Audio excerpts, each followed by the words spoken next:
Hello साथियों, आप सभी का स्वागत है अपने यूट्यूब चैनल पोटेंशियल तैयारी पर। साथियों, आज फिर एक बार सुपरफास्ट रिवीजन का एक नया सेट लेकर आया हूं। इसमें परीक्षा में आने वाले बहुत ही महत्वपूर्ण प्रश्नों का सुपरफास्ट रिवीजन बनाया है। साथियों, इससे पहले 14 सुपरफास्ट रिवीजन के वीडियो चैनल पर अपलोड कर दिए हैं, आप वहां पर जाकर देख सकते हैं। साथियों, अगर चैनल पर पहली बार आए हैं या नए हैं तो चैनल को सब्सक्राइब कर लीजिए, वीडियो को लाइक और शेयर अवश्य कर दीजिए। चलिए चलते हैं पहले प्रश्न की ओर।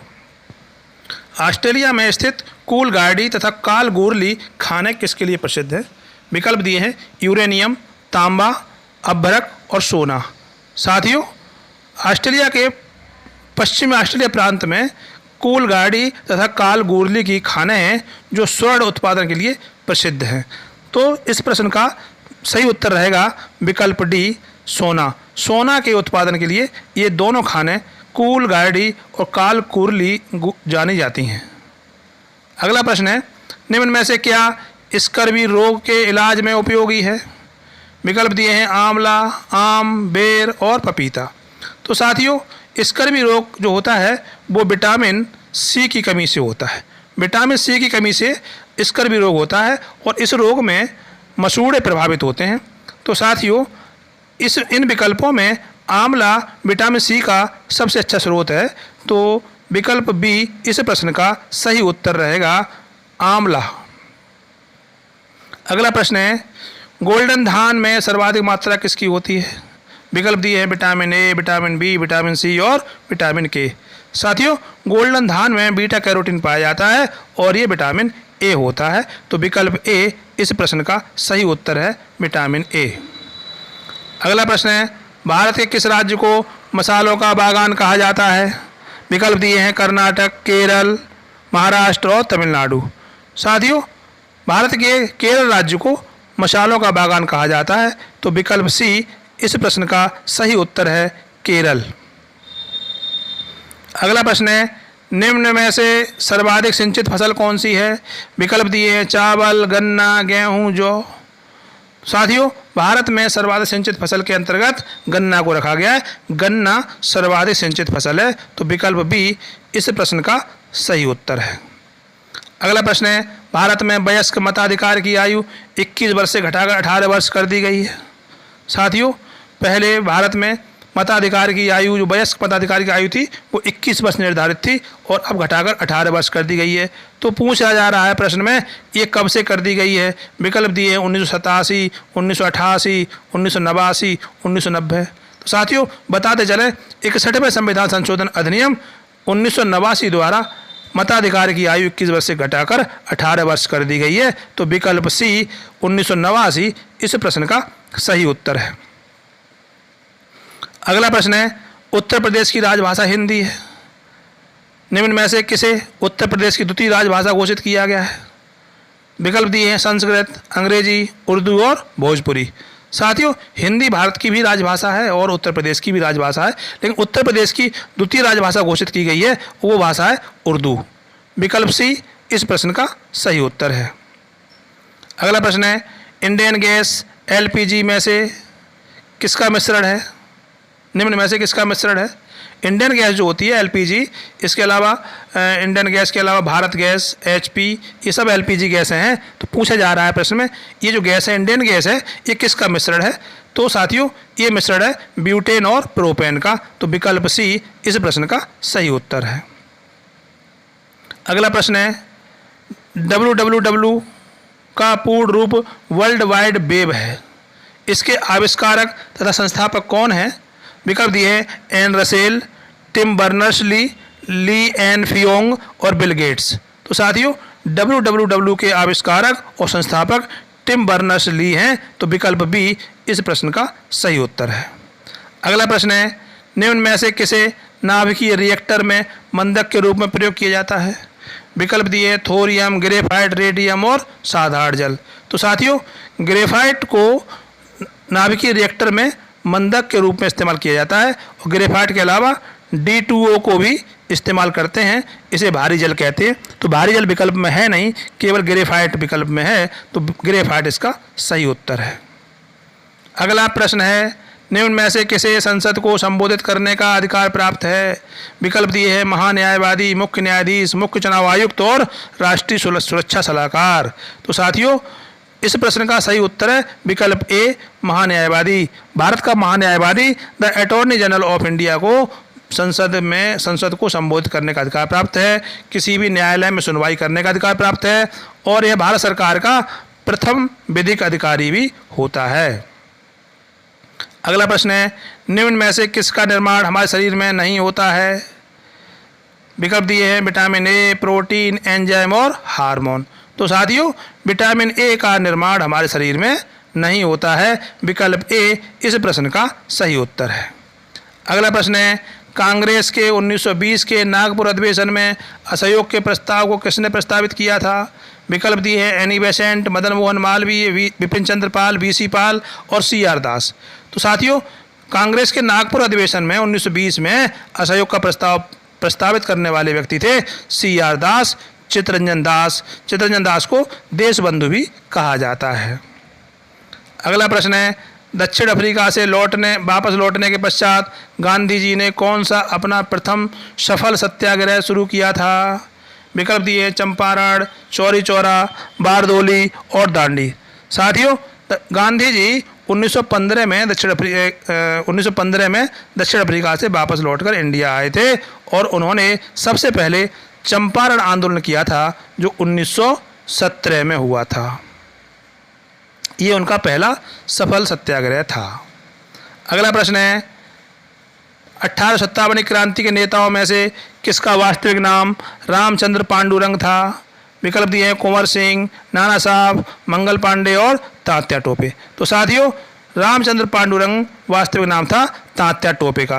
तात्या टोपे ने 1857 की क्रांति में महत्वपूर्ण भूमिका निभाई थी और कानपुर विद्रोह में ये नाना साहब के साथ रहे थे और उसके पश्चात ये रानी लक्ष्मीबाई के साथ झांसी में भी सहयोग करते रहे थे। अगला प्रश्न है, किसी व्यक्ति का पूरा प्रतिबिंब देखने के लिए एक समतल दर्पण की न्यूनतम ऊंचाई कितनी होती है? व्यक्ति की ऊंचाई के बराबर, ऊंचाई की आधी, ऊंचाई की 1/4 और ऊंचाई की 2 गुनी। तो साथियों, इस प्रश्न का सही उत्तर है व्यक्ति की ऊंचाई की आधी। तो विकल्प बी इस प्रश्न का सही उत्तर रहेगा। किसी भी व्यक्ति को अपना पूरा प्रतिबिंब देखने के लिए उस व्यक्ति की ऊंचाई की आधी ऊंचाई के बराबर समतल दर्पण में उसका पूरा प्रतिबिंब देखा जा सकता है। अगला प्रश्न है, निम्न में से कौन सा एक युग्म सही सुमेलित नहीं है? विकल्प दिए हैं ए में वाष्प इंजन और जेम्स वाट। क्या वाष्प इंजन का आविष्कार जेम्स वाट ने किया है, ये सही है। टेलीफोन का आविष्कार एजी बेल ने किया है और टेलीविज़न का आविष्कार जेएल बेयर्ड ने किया है। साथियों, ये तीनों सुमेलित है, बट पेंसिलिन का आविष्कार जे पार्किंसन नहीं किया है। पेंसिलिन का आविष्कार किया है स्टीफन फ्लेमिंग ने, अलेक्जेंडर फ्लेमिंग ने किया है। तो विकल्प डी इस प्रश्न का सही उत्तर है, ये सही सुमेलित नहीं है। अगला प्रश्न है, महाभाष्य के लेखक पतंजलि किसके समसामयिक थे? विकल्प दिए हैं पुष्यमित्र शुंग, चंद्रगुप्त मौर्य, अशोक और चंद्रगुप्त प्रथम। तो साथियों, पतंजलि के समसामयिक जो थे वो था पुष्यमित्र शुंग। पुष्यमित्र शुंग शुंग वंश का संस्थापक राजा था। इसने मौर्य वंश के अंतिम सम्राट बृहदर की हत्या कर मौर्य वंश का अंत कर भारत में एक नए शुंग वंश की नींव डाली थी और पतंजलि इन्हीं के समसामयिक थे, समकालीन थे। अगला प्रश्न है, निम्न में से किसने लंदन में आयोजित तीनों गोलमेज सम्मेलनों में भाग लिया था? विकल्प दिए हैं जवाहरलाल नेहरू, बी.आर. अम्बेडकर, टी.बी. सप्रू और महात्मा गांधी। तो साथियों, एकमात्र भारतीय व्यक्ति डॉक्टर बी.आर. अम्बेडकर थे जिन्होंने लंदन में आयोजित तीनों गोलमेज सम्मेलनों में भाग लिया था। तो विकल्प बी इस प्रश्न का सही उत्तर रहेगा। अगला प्रश्न है, निम्न में से कौन सा एक गुजरात का बंदरगाह कस्बा नहीं है? विकल्प दिए ओखा, अहमदाबाद, वेरावल, पोरबंदर। साथियों, गुजरात में बड़ा बंदरगाह है कांडला। इसके अलावा बहुत सारे छोटे छोटे बंदरगाह हैं। तो ये इसमें से ओखा, वेरावल और पोरबंदर ये तीनों ही बंदरगाह कस्बा हैं, बट अहमदाबाद बंदरगाह कस्बा नहीं है। तो इस प्रश्न का सही उत्तर रहेगा विकल्प बी अहमदाबाद।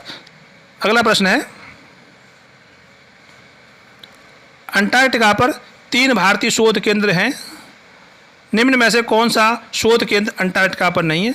साथियों, भारत के 3 शोध केंद्र अंटार्कटिका पर हैं और वो है भारती, दक्षिण गंगोत्री और मैत्री।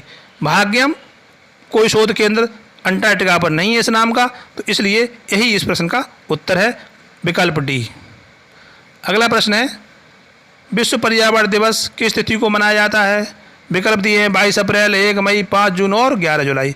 साथियों, इन दिवसों से अक्सर क्वेश्चन आया करते हैं और विश्व पर्यावरण दिवस तो बहुत ही इंपॉर्टेंट है और इस प्रश्न का सही उत्तर है 5 जून। 5 जून को विश्व पर्यावरण दिवस मनाया जाता है। इनके बारे में बात करते चलें तो 22 अप्रैल को पृथ्वी दिवस मनाया जाता है, 1 मई को मजदूर दिवस मनाया जाता है, 11 जुलाई को विश्व जनसंख्या दिवस मनाया जाता है। अगला प्रश्न है, बुद्ध ने अपने उपदेश पाली भाषा में दिए थे। साथियों, उस समय पाली भाषा जनमानस की, आम जन की भाषा थी, तो बुद्ध ने अपने उपदेशों के लिए पाली भाषा को चुना था। तो उन्होंने सर्वाधिक उपदेश निम्न में से कहाँ दिए थे? विकल्प दिए हैं राजगृह, कौशाम्बी, कपिलवस्तु और श्रावस्ती। तो साथियों, बुद्ध ने कोसल राज्य की राजधानी श्रावस्ती में अपने सर्वाधिक उपदेश दिए थे। अगला प्रश्न है, निम्न में से किस शारीरिक प्रक्रम से थ्रोम्बिन संबंधित है? साथियों, विकल्प दिए हैं उत्सर्जन, रक्त जमाव, प्रजनन और वृद्धि। तो थ्रोम्बिन का जो संबंध है वो रक्त जमाव से है, तो विकल्प बी इस प्रश्न का सही उत्तर रहेगा। अगला प्रश्न है, संविधान के किस अनुच्छेद के तहत विधानसभा को विधान परिषद के सृजन करने का प्रस्ताव पास करने की अनुमति प्राप्त है? साथियों, विकल्प दिए हैं अनुच्छेद 168, अनुच्छेद 169, अनुच्छेद 170 और अनुच्छेद 171। तो साथियों, इस प्रश्न का सही उत्तर रहेगा विकल्प बी अनुच्छेद 169। तो यहाँ बताते चलें कि साथियों, राज्यों की विधानसभाओं को अपने राज्यों में विधान परिषद की स्थापना करने और उनका उत्साधन करने का अधिकार प्राप्त है और ये अधिकार दिया है अनुच्छेद 169 ने। तो प्रस्ताव पास करने की अनुमति प्राप्त है, बट किसी भी राज्य में विधान परिषद की स्थापना करने और उसका उत्साधन करने का अधिकार संसद को है। ये विधानसभा जो होती हैं प्रस्ताव पास करके संसद को भेजती हैं और संसद परिषद का सृजन या उत्साधन करता है। अगला प्रश्न है, निम्न में से कौन सी खरीफ की फसल नहीं है? साथियों, मैंने जीएस के सभी भागों को, सभी टॉपिक्स को कवर किया हुआ है और प्रत्येक जी के मॉक टेस्ट में, प्रत्येक सुपरफास्ट डिवीजन में मैं जीएस के सभी पार्टों को कवर करके चल रहा हूँ, जिससे सभी part, geography, history, polity, economy, agriculture, सारा कुछ इसमें आ रहा है, ईवीएस, सब कुछ, हर सभी प्रश्न मैं यहाँ पे दे रहा हूँ। साथियों, लगातार आप इनको फॉलो करते रहिए, बिल्कुल ही जीएस में दिक्कत नहीं रहेगी आपको, सारी दिक्कतें जीएस वाली ख़त्म हो जाएंगी, पेपर में आसानी से आपके सारे सवाल हल हो जाएंगे। चलिए, तो कौन सी खरीफ की फसल है पूछा है, तो साथियों सरसों, चना और मूंग ये खरीफ की फसलें नहीं है, खरीफ की फसल है चावल। तो विकल्प बी इस प्रश्न का सही उत्तर है। अगला प्रश्न है, निम्न में से कौन सी नदी कच्छ के रण में विलीन हो जाती है? विकल्प दिए हैं साबरमती, माही, बनास और लूनी। तो साथियों, कच्छ के रण में विलीन होने वाली नदी का नाम है लूनी। तो विकल्प डी इस प्रश्न का सही उत्तर है। अगला प्रश्न है, भारतीय रिजर्व बैंक आरबीआई का राष्ट्रीयकरण कब किया गया था? साथियों, बताते चलें, आरबीआई की स्थापना आरबीआई एक्ट 1934 के तहत 1 अप्रैल 1935 को की गई थी, बट इसका राष्ट्रीयकरण 1 जनवरी 1949 को किया गया था। तो विकल्प सी इस प्रश्न का सही उत्तर है, 1 जनवरी 1949। अंतिम प्रश्न है, संविधान के किस भाग में नगर पालिकाओं से संबंधित प्रावधान है? विकल्प दिए हैं भाग 9, भाग 9 का, भाग 9 खा और भाग 15। साथियों, नगर पालिकाओं का प्रावधान भाग 9 का में दिया गया है, तो विकल्प बी इस प्रश्न का सही उत्तर है। साथियों, चैनल को सब्सक्राइब करके वीडियो को लाइक और शेयर अवश्य कर दीजिए। धन्यवाद।